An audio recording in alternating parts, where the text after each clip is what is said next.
My name is Barry Loveland, and I use pronouns he, him, his. And I'm here to do here on behalf of the LGBT Center of Central Pennsylvania History Project. And today is Saturday, May 14th, 2022. We're here for an oral history interview with Michelle Simmons. This interview is taking place over Zoom. And Michelle, do we have your permission to record the interview today? Yes, yes, we do. Okay, great. And we have a consent form, as you mentioned there, that Yes. you can read over and sign at the end of the interview. Absolutely. And then just get back to me at some point. All right. So Michelle, could you say and spell your full name? It's Michelle Simmons, M-I-C-H-E-L-L-E, S-I-M-M-O-N-S. Okay, great. And what is your date of birth and where were you born? July 27, 1966. I was born in Hong Kong. Oh, wow. Okay. I've been living in South Central Pennsylvania for most of my adult life, though. So. Okay.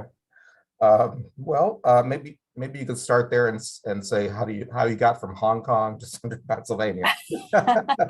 Well, let's see. Well, so my mother's Chinese, and my father was in the British military. He was stationed in Hong Kong, and then later when she met my stepfather, he was in the U.S. Navy, and when they married, he brought us back here to the United States, and so we spent some time in California, and his family is from the area, and so when his duty was completed, we moved back here to Pennsylvania then.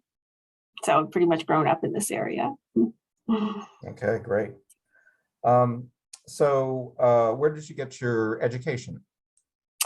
High school, I went to Northern York County School District, and then got an associate's at HAC, and completed a bachelor's degree at Penn State Harrisburg, and then a master's also at Penn State Harrisburg. Great. What did you major in college? My bachelor's was in American Studies, and my master's was in the humanities with an emphasis on literature and visual art. Okay, great. So how did you, we're going to talk mostly about your involvement with the Common Roads group. And so what I want to do is find out kind of how did you find out about the group to start with, and then how did you come to become the executive director? Well, this goes back a long way. I would say probably even before Common Roads was fully formed. When I was at HAC, I participated in the Allies group at the time at HAC. It was a really small group, and it was just sort of starting to begin, and sort of up and down, depending on the advisor and the enrollments and so forth. So I was involved with that, and then when I went to Penn State, I took a course, and probably at the time certainly at the time was the first course in LGBT studies offered at Penn State Harrisburg, so that was a really fantastic opening into LGBT studies in general and LGBT history, and so that really led me to want to become more active. And of course, by that point, I was married to Simmons, who had also been very active in the movement. So through that, we started participating in various events. We went to different supported, we went to Pride when that was pretty much the only major event for the time being. We attended the Pride festivals. We also, we participated in some of the silent witness protests as well, the counter protests, I should say, and we attended several of the Common Roads at the time. I think they were Biglia and then became Common Roads. Several of the events that they had hosted, going back to the premiere of Jim and Bold, for example, was one. I attended drag shows, all of that fun stuff, all of the various fundraisers. And I got to know Carol pretty well during that process. And so when she decided it was time for her to retire and move on, I was sort of in a place where I was looking for something more meaningful, frankly, in terms of the work that I was doing. And she let me know that they were hiring, they were looking for a new executive director, and it happened that I was the right candidate at the time. So that's how it started, basically. It was a phenomenal, actually, I will say it was probably one of the most just really quickly, it was probably one of the most stressful and at the same time one of the most wonderful job interviews I had ever been involved with. Because I was interviewed by pretty much by almost the entire board, and then also parents and the youth as well. So there were a couple of youth representatives there as well. So it was a large room full of people during the interview process. But it was great. It was great. I mean, everything just seemed to click, when I talked with everybody. So yeah, so it worked out really well. I was excited. I was very happy to be a part of that. That's great. So once you started working as the executive director for the group, what kinds of things did you do kind of as executive director, and how did you sort of develop ideas for, what to do with the group? Yeah, well, first of all, I mean, I have to say that Melinda and Carol and certainly Sharon, I mean, I'm going to say those three, and so many other volunteers that had been involved in the board had already created a really strong infrastructure. They had incorporated, we had the 501c3 status. There was really good budget, there was a really strong budget infrastructure, fundraising infrastructure. So I was able to just sort of step in and say, okay, here, I've got some ideas, let's see what we can do to expand the programming that we already have. And I really wanted to just sort of, I took stock in terms of what we were doing and maybe what we could do in terms of expanding the service area and also providing some additional services. Because I came from a pretty strong education background, having taught at HAC for a while, and I had been doing training programs for another agency, for a nonprofit agency. One of the things that I really wanted to do was start expanding educational opportunities and also leadership opportunities for the youth, especially. So we started with sort of a really small pilot leadership program for the youth who were attending Common Roads. And I worked with, different leaders in the community, including like Dan Miller, where I had the students come, go to his office. We spent an evening with him just talking about, the process of, what basically what his process was, and what it took and to become a leader and stuff. And we talked with several others. I wanted to get the students more involved in some of their own community service as well.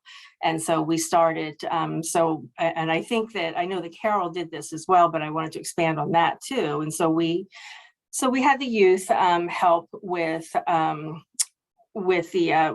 dinners that were being hosted at MCC and then later at St. Stephen's. So they often helped out with that. So those were some of the things, so that it was a case where the youth could come in and support each other. They could also be able to bring some of what they learned within there out into the larger community as well. Okay, so it was a matter of just sort of taking it and then giving back.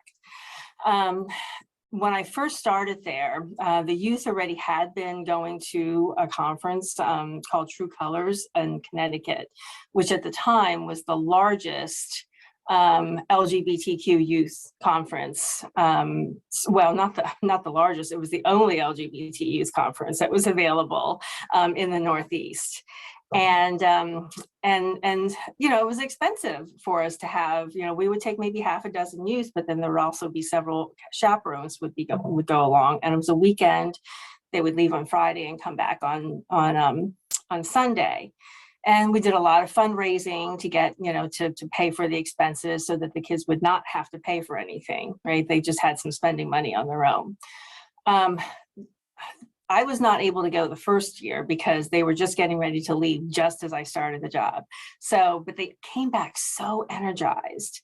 And so all year long, the youth who had attended, it's like, we have to go again.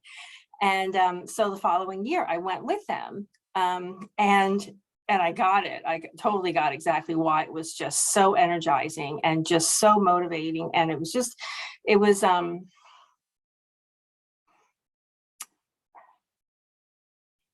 there was so much. I mean, this sounds, I'm sorry if I'm going to sound corny, but there was just so much love and so much empathy, and it was just a beautiful experience. And to be in an environment like that, where it was just unconditional love and support, that was exactly what everybody needed. It was a combination of, networking for the adults who were there, and also just the opportunity just to be themselves for an entire weekend with other people. And so that was a really, really powerful experience for everybody. And so on our way home, I'm thinking, why can't we do this here in South Central PA, right? Why can't, it's wonderful. We can bring 6 kids with us, maybe as many as 12, but that's only 6 kids. Why can't we do something like that here in South Central PA? So that was where we started talking about, well, why don't we start working on a GSA summit of our own? Okay. And that took some time to sort of put that together. The first one was at, we held at HAC, and we really didn't know how many people were going to show up. We really had no idea. And this was, I think in February or March. I think I want to say early March. So the weather was still a little bit iffy. We weren't really sure. We brought in a close friend of mine, of Trum's and mine, who had been involved in, who was a motivational speaker, a gay Black lesbian who was just fantastic. She had spoken nationally. She was at UNC Chapel Hill as a diversity director. She was just really I just thought she would be the perfect person to kick off the GSA. Well, she blew the roof off. But she was just fantastic as a keynote speaker. We had a session afterward where she talked about activism, and then also, she engaged the kids in the ideas of activism and intersectionality, which was pretty, for them, that was just really brand new stuff. We had a panel on religion and sexuality, which was just, again, really powerful, with folks from multiple faith backgrounds. We had Rabbi Chopra there. We had I have to admit, the hit of the day was Sensei Tony, who is who's a Buddhist priest here in the area. So he was head of the Blue Mountain Lotus Society. So that was really different. But anyway, the point was, we weren't really sure how many people were going to show up. And the very first one, we had 140 students arrive. Many of those students had to basically take the day off. They didn't want, they didn't want anybody to know that they were coming. They managed to figure out a way to show up. By the second year, we managed to get Act 48 credits available for teachers and counselors, so that at this point, I'm sort of jumping ahead, because by this point, part of the purpose of this was to help students be able to go back to their schools and form GSAs of their own, and this was at the high school level. At this point, a lot of colleges were already in that process. They had created a lot of LGBT support organizations and so forth. So part of this was this dual approach, where we were trying to provide technical assistance to school districts to identify a faculty member who would serve as advisor, and what would that look like to form a GSA? How do you go about forming a GSA and getting the approvals and everything like that? And then at the same time, then we were also trying to provide those sort of Act 48 credits for them to attend conferences and something like the GSA summits, to bring their students and have that opportunity to network and focus on best practices. We had an advisors roundtable so that they could talk about what worked and what wasn't working. So that was something that was really important to me, so that we could have that multi-pronged approach. One of the best pieces was also then they were able to, several of the GSA advisors were then able to also talk with their leadership to invite us to do in-service training for a lot of the teachers. And so we were one of the largest ones we did was one in August, right before the school year started, for Central York School District, we had an auditorium full of teachers and guidance counselors providing this. And that was an interesting experience. I had become used to doing more small group work. But so anyway, I'm sort of going off on a tangent. But the point was that we wanted to make this a two-pronged approach, to make sure that we had support for leadership at the school district level within the schools, and then also among the teachers and the faculty, make sure they had the resources, and at the same time, help the students, gain confidence in being more active and being more vocal and also and just being able to create that support system for themselves when they couldn't be at Common Rose, right? So to be able to create that support system for themselves right there in their, they're in school, most of the time. So they need to have that. So that probably is that definitely is one of the biggest things for me that I worked on when I was at Common Rose, I would say. I'm trying to think of what else here. I had started jotting some other things down. I was there, I was part of it was, I also wanted to branch out Common Roads. And so so at one point, I'd say around, I want to say early 2006, maybe, we partnered with the UU Church of Lancaster to start a branch in Lancaster, in the city of Lancaster as well. And that, as far as I know, is still continuing. That has worked out to be a very good partnership. So we wanted to really sort of create Common Rose chapters like throughout the area, especially for kids, who can't, they can't come to Harrisburg all the time. That was one. Oh gosh, let's see here. I think you and I mentioned the coming out the 15 anniversary, the 15 years. We did,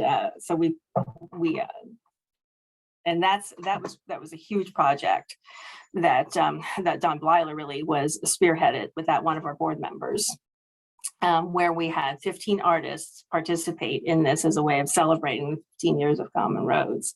Amy Skillman did a brief oral history where she talked with the founders, and then also with a lot of the youth and parents who were part of that process as well.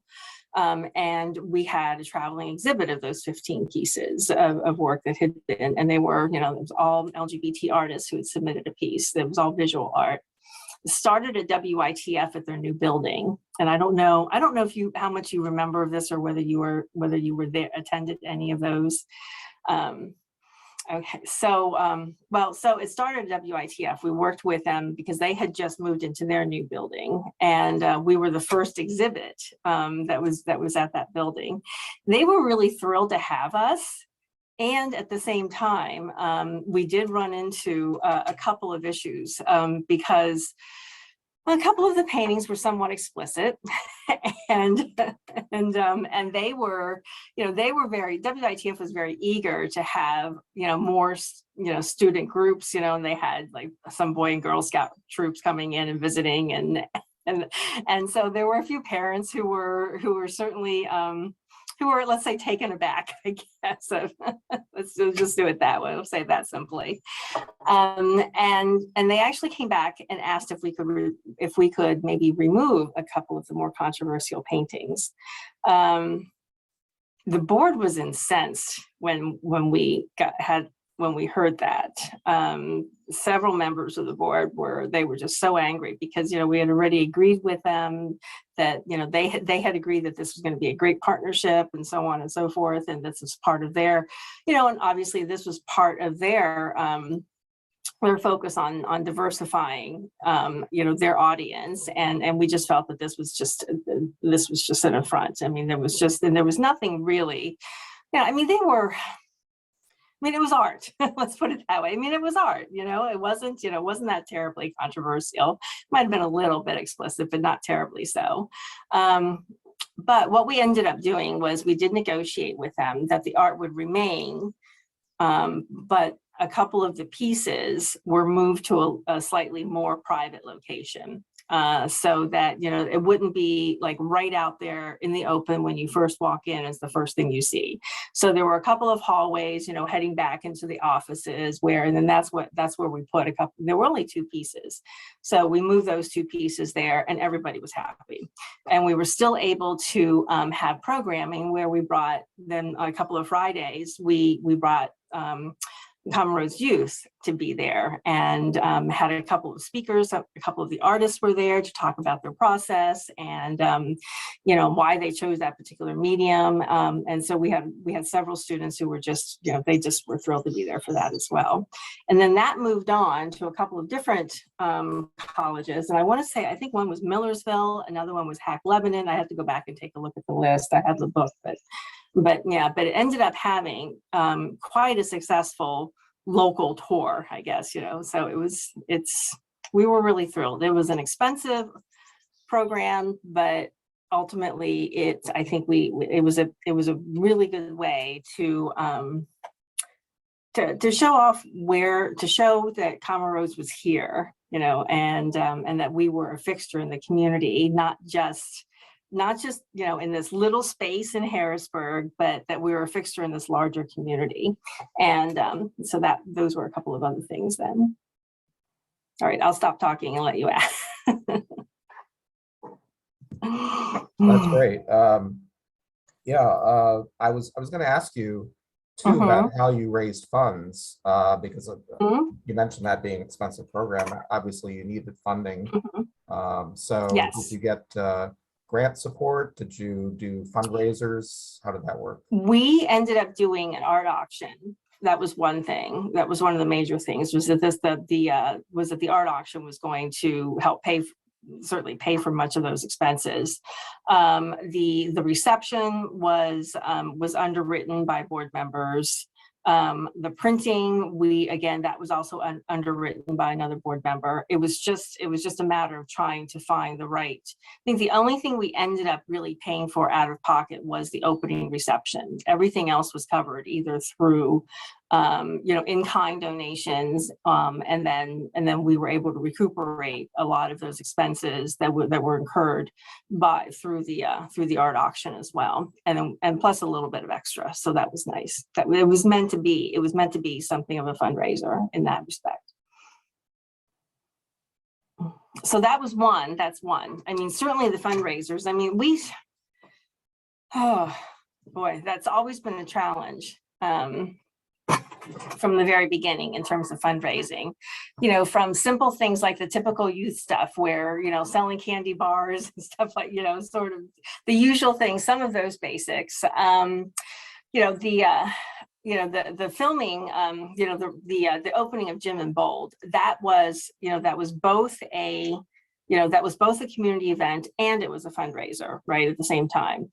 And we hosted a lot of similar events like that, where we did some other. So for, I want to say, you know, even for like the 15th anniversary, we had a major fundraiser at the York Theater, and of course I'm blanking out on the performance group. I'll think of it. If I think of it, I'll email you the name of the group. Okay, but this was at the York Theater. We did an 15th anniversary review of filming of Priscilla, Queen of the Desert, because it just happened to be the 15th anniversary of that film. So we thought, okay, let's throw that in there as, you know, as a way to bring in some extra money as well. So that was held at the Allen Theater in Lebanon. And that, so we tried to open it up to a lot of different things like that. We did rely on some smaller grants here and there. There were a number of small grants that we were able to get through cultural partnerships. And the Arts Council at the time, we were able to get some money there. We were in the process at the time of working with the LGBT Center also, or the nation's LGBT Center, to get some additional funding through the Foundation for Enhancing Communities, a couple of grants there as well. Okay, great. But, yeah, but a lot of well, I shouldn't. I'm sorry. I completely forgot one of the largest fundraisers that we held during that time was the annual Tropicanza, and that was that started. You know, it started as a very small fundraiser outside of What If Cafe, and we moved it to the Belvedere in Lancaster. And had a huge silent auction program. You know, it was a tea dance on a Sunday afternoon, and we made significant money on that over the years. I remember going to the Tropicanza at the What If. The What If, exactly.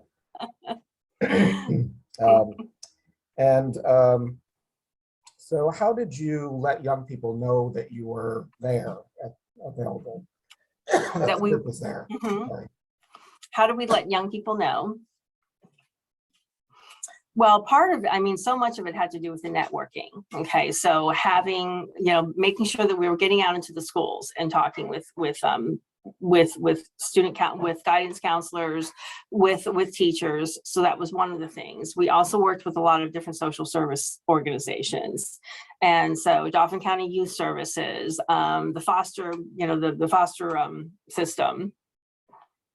So the foster care system. We had a lot of referrals from you know, from therapists across the area. So we also made sure that that pediatricians and then youth also. So there was that. We worked with you know, we worked with some of the more progressive churches, and a lot of it was also the youth themselves were a great you know, were a great resource, you know, because they would talk to friends and invite friends to come along, and so it was a lot of it was. You know, a lot of it was word of mouth, but we also did a lot of marketing material in terms of making sure that we had brochures in libraries and other youth-oriented places, you know, that any place basically, coffee houses, any place that would let us put out any sort of flyers. Around the time that I was there, it was around the time of the beginning of social media. So we had an intern who, oh man, boy, this goes way back, who created a MySpace page for us just when MySpace was starting to pick up, and then was, you know, became and then after MySpace, of course, died a pretty quick death, and then but then we moved to Facebook, and so social media became a really key piece there. And what kind of topics did the group discuss that you can recall? In terms of we always had the Friday night programming, and that could be anything. I mean, we might go bowling, like take the whole group to go bowling one night. We might watch a film another night, or we might have, you know, watch a film and have a discussion. We might do crafts. It could be any number of things. We would have game night. We would spend, when the weather was good, we would just say, let's get together, let's meet let's meet Friday night. And we were on Front Street by this point at St. Stephen's, and let's go over to City Island and just walk around and just have a good time, and everybody would talk. And so we did that. We would do things like that. Sometimes we always did a check-in, no matter what the activity was. We tried to have things that were fun. But we always did a check-in at the beginning of every evening. We'd say, okay, let's check in with each other. Tell us about your week. Tell us what, what's going on with you. And then we would have a discussion. And then we would move on to whatever that activity was. We held dances. We had sort of a mini prom back before the idea of a lavender prom became a thing. We would try to have we would have dances where they would just feel really comfortable being there. We had a really wonderful wide range of chaperones who also had who just brought so many different skill sets and so much experience with them. Sometimes we would just have the chaperones talk about their own experience, what it was like for them growing up, and their coming out process and what it's like now, and how they navigate relationships, and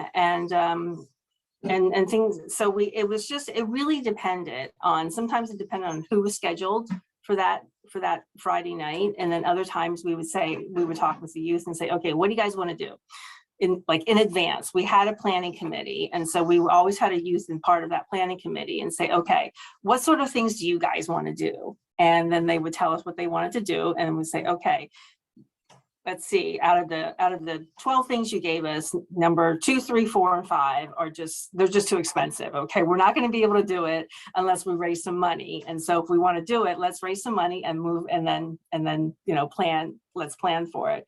The other things we'd say, okay, well then let's put these on the calendar and do that. So it really was a pretty organic process. We always wanted to make sure though that we also had speakers in place here or there, to talk about safer sex, to talk about personal safety. I mean, there were all sorts of things but oftentimes that was incorporated into an existing program rather than saying, okay, we're going to have a speaker come on Friday, because oftentimes, I hate to put it this way, but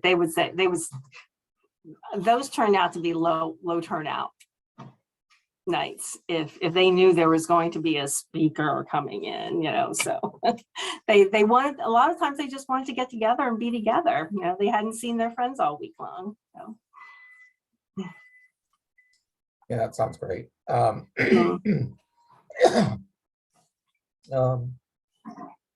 talked about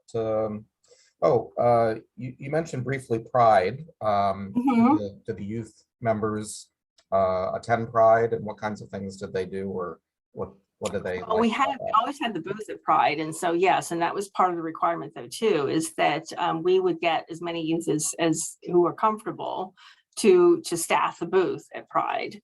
And they loved it. I mean, again, it was an opportunity to really just be fully themselves and not have to worry about anything. And so yes, I mean, part of it was that we did make them work, because that was also part of it. They would have to help us set up, and on top of that, I mean, but part of the work was also preparing, like, okay, what kind of banner do we want to have for Pride this year? What kind of t-shirts do we want to have this year? And so that was part of it too. So that was a lot of fun, planning for Pride. And then especially when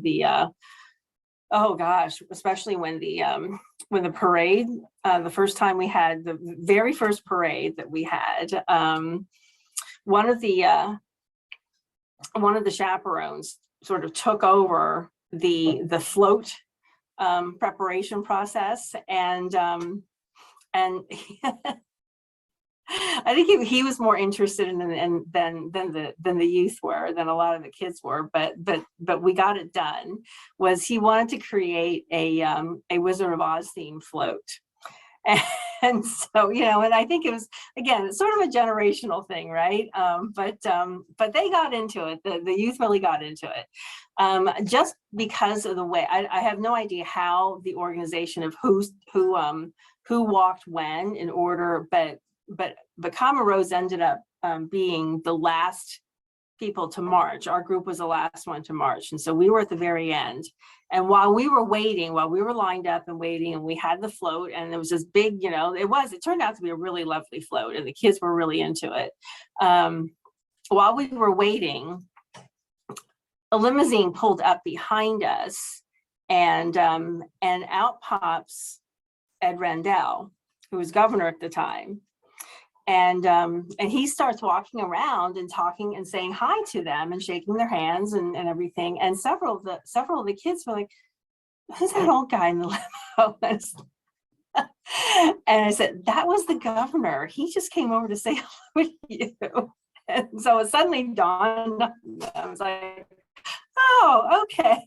So that was a really cool moment for them. And he did end up walking sort of with us for part of the time. And so everyone was so excited to see Common Road's kids, and then to see the governor walking with us at the same time. So that was a really neat experience for all of them. But yeah. But that's one memory I have of that. That was just one of my favorites. It was like, "Who's that old guy in the limo?" So. That's great.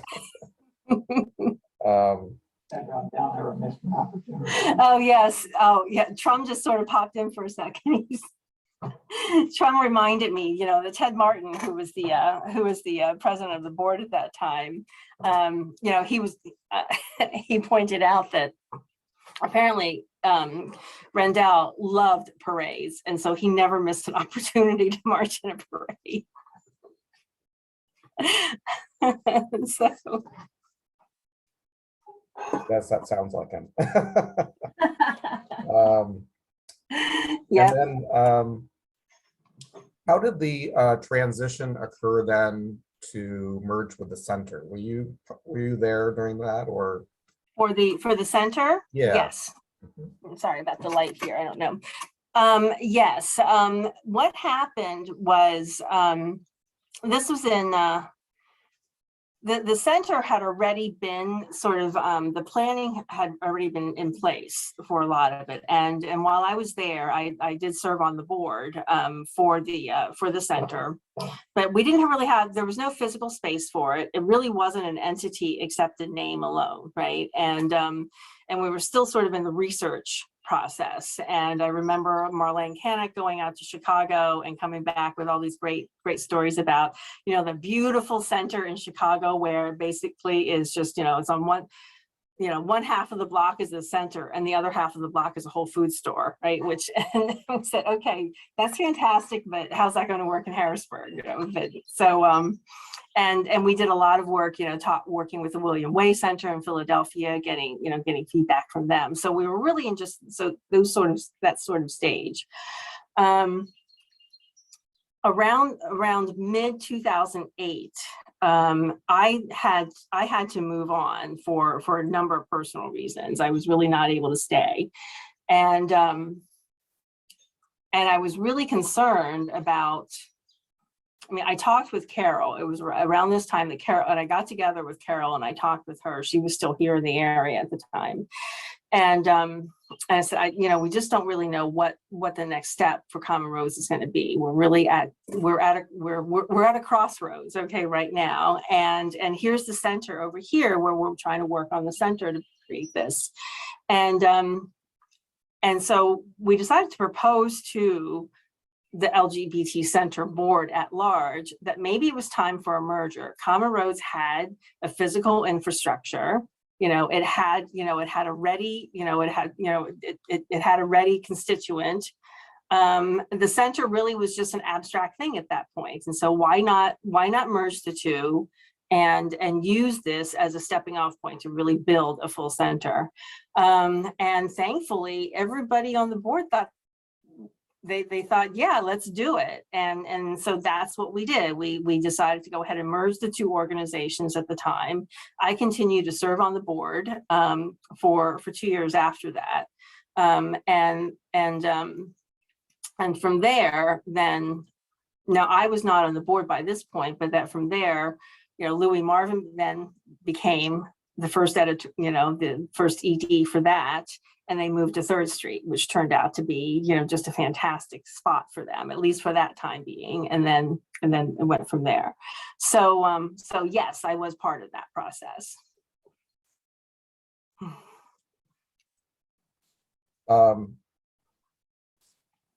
In terms of, I think you mentioned, maybe a couple of things, but were there any problems or difficult situations that you encountered along the way in general about during the time that you were executive director, where you found it, you know, more challenging, I guess, or whatever? Boy, I don't even know where to start with that. Gosh, there were so many challenges. Money was always a challenge. There's no question. For a small organization, money was always a challenge. We never had an issue with having enough volunteers. People were always willing to help out in any capacity. And the board members were phenomenal.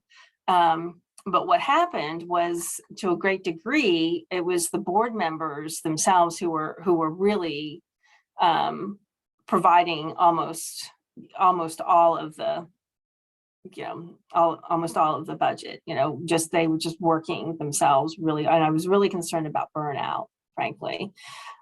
So money was always an issue. It was always a struggle.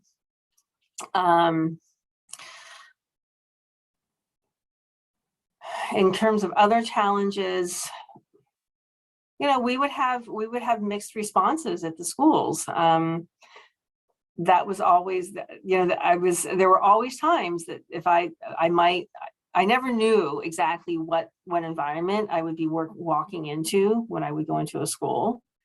It was a challenge in terms of staffing, because when we wanted to expand this and be able to go out and go to the different schools and provide the programming for the schools, I mean, I was the only staff person for the longest time. And so if I was out of the office all the time, things inside the office really weren't getting done. I mean, we were able to get interns, we were able to get volunteers here and there during the daytime to help. But for the most part, it was just hard. It was just hard to be able to balance all of that. So those were, and like I said, I never really knew 100% what kinds of response I would get. One of the most disappointing experiences I had was with my own school district, when I the school that I graduated from, Northern, was when I was called in to help with a bullying incident there. And as well-intentioned as the leadership there and as the counselors were there, it was obvious that they just were not going to be helpful, and that the student was not going to be heard in a way that was going to be helpful to him. It was just not. I really tried to provide. It was hard because part of it was I really wanted to engage in conversation and help them understand that this is an opportunity to really rethink the culture of your school, right? And see, these are things that you can be doing to help support the students. So you start with that. Then if you don't get really much of a response, or if you get some additional pushback, then you start moving into some of the legal ramifications that if you don't support this person. So it's sort of this continuum where it's like, okay, well, I do have to let you know that by law, these are some of the things that you can do, and these are some of the liabilities you may incur if you do not provide support for this student in an appropriate way. And I never wanted to go there, because then at that point, then everybody starts to shut down. But there are times when you have to say, okay, I have to let you know this because you're required to do this. So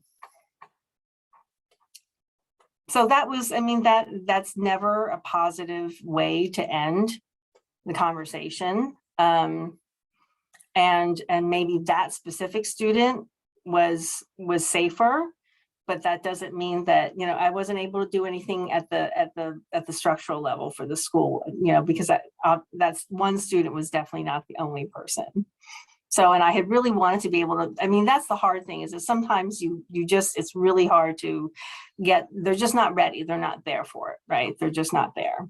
and you want to keep coming back and keep coming back, but sometimes that just isn't going to happen. And I just had to put my energy elsewhere then. Did you have any difficult situations from parents at all? Yeah, I mean, we had, yes, I mean, we've had situations where, I mean, and this was less so when I was there. By the time I was there, this was less of an issue, but it still was occasionally where a student would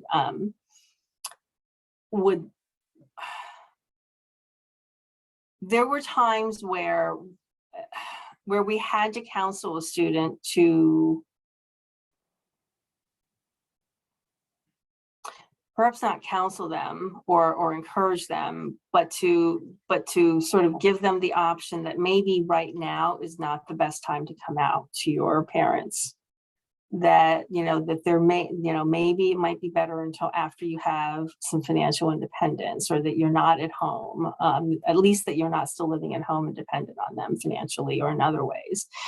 Maybe, okay, it's like you have 6 months to go, just hang in there for another 6 months, something like that. So there have been times, and it's always so heartbreaking to have to do that, because they've had to be so careful for so long, and to ask them, for 16 or 17-year-olds, 6 months is a long time. And so those were really hard conversations to have, and we never really wanted to have those. I've had hard conversations with parents who really want to support their kids but just didn't know how to. So we've had to spend a lot of time there.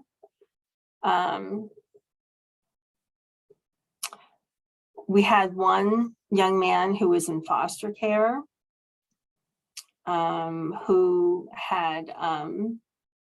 whose foster parents were really struggling. And so there was real concern that he was going to be, and he was very close to to aging out, and so we were really concerned about what might happen to him. So yeah, there were a lot of those. There were enough. Yeah. All right. And were there any special memories that you hadn't already talked about that were rewarding to your work? Oh gosh.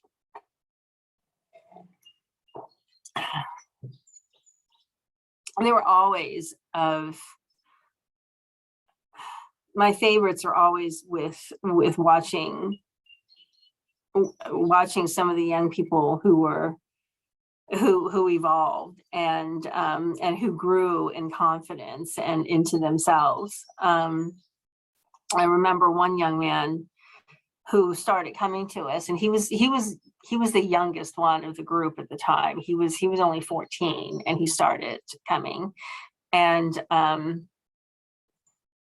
we usually would go around, again, at the beginning, we did the check-ins, and everybody would introduce themselves. And, usually we'd ask everybody to say, okay, well, just, tell us something about yourself that you'd like to share, or just something, something that you think would be really neat to share. And I just remember his first night was, well, my name is so-and-so. And, he sort of sighed and he said, I don't really have anything interesting about me to share. I was like, oh. Now, he continued to come week after week. And as he continued to be there week after week, and got to know everybody, and I think partly because he was the youngest one in the group, everybody looked out for him. All the older youth looked out for him, and I think they really and the ones who had been there for a while, they saw that it was partly their responsibility to help him feel more welcome and help him become more confident and really be more supportive of him. And so they really stepped up. And so, around the time that, so by the time, the last time so let's say, okay, so when he turned 16, we had a big celebration. He was just so different. He was so different in the sense he was just so much more self-assured and just so much more. It was really clear that he had really blossomed. And so after I had left, we kept in touch, just sort of like on, again, just social media, but I hadn't seen him in person for a while. And when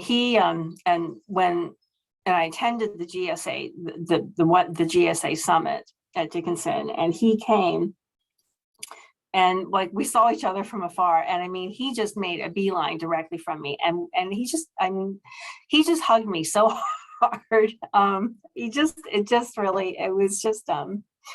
It was just a really moving, and I was so happy for him because he was happy. He was clearly happy. I was just so happy for him.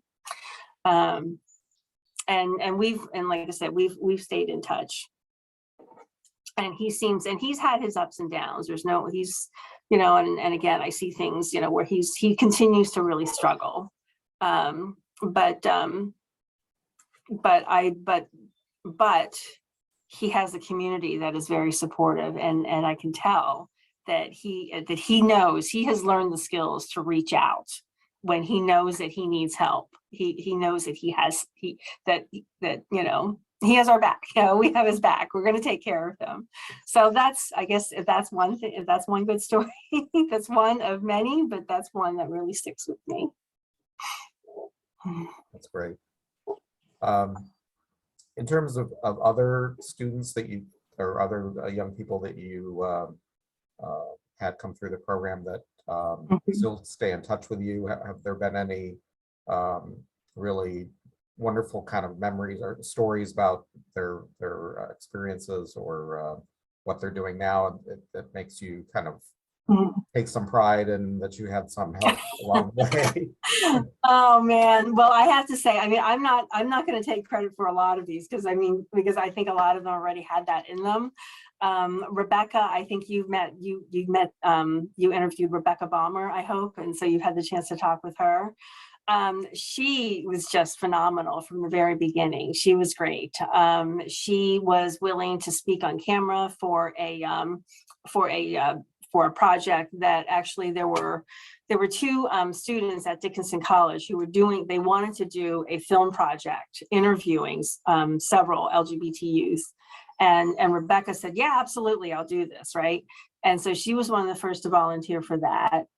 She threw herself into, she loved True Colors. She threw herself into the GSA Summit.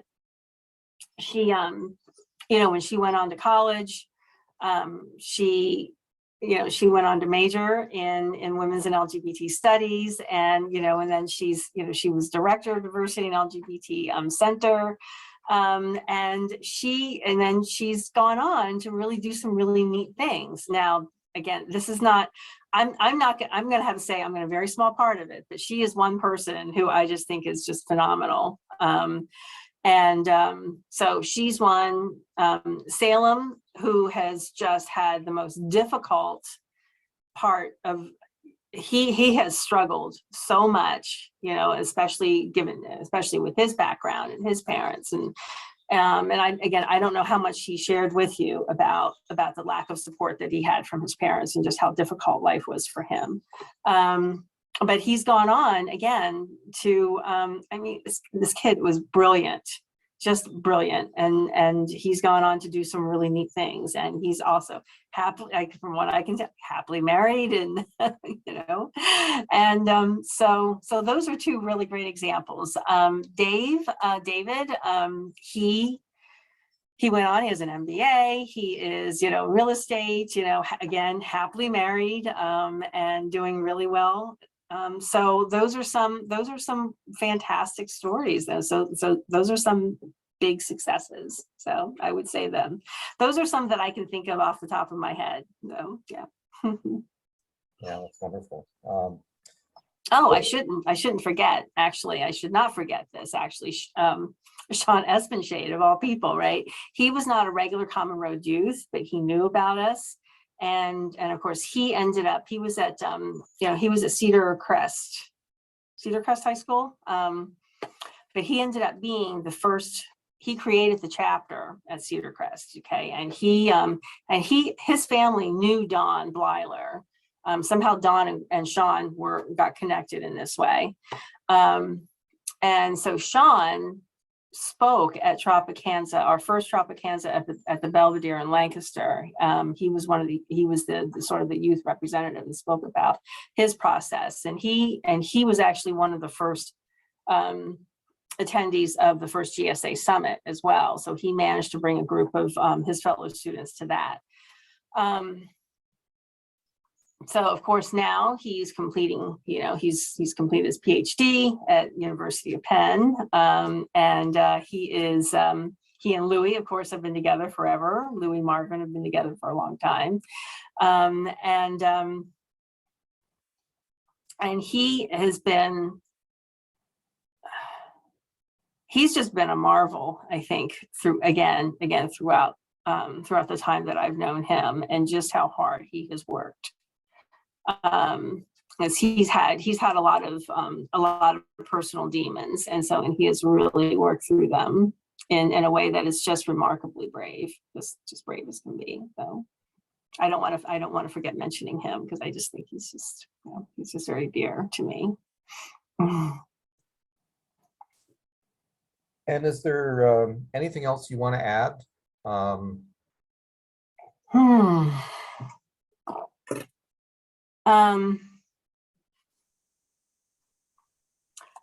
I think I had mentioned Sharon and Carol and Melinda as being two really key pieces. I mentioned Don and Ted again, also, I think two very strong supporters there. For the GSA Summit, I also want to give a major shout out to Paula Lima, who was the director of diversity at Dickinson at the time, diversity, and also Megan Yost, who was she's a psychology professor at Dickinson, but she also is a long time volunteer with Common Roads. She started there as a volunteer in Common Roads. If not for Paula and Megan, I'm not sure that the GSA Summit would have survived, because they were the ones I was able to work with them. And when I first brought the idea to Paula, I was really worried that I was going to have this huge pitch that I had to make. I had all these, I had these charts and blah, blah, blah, and all these different things that I put together.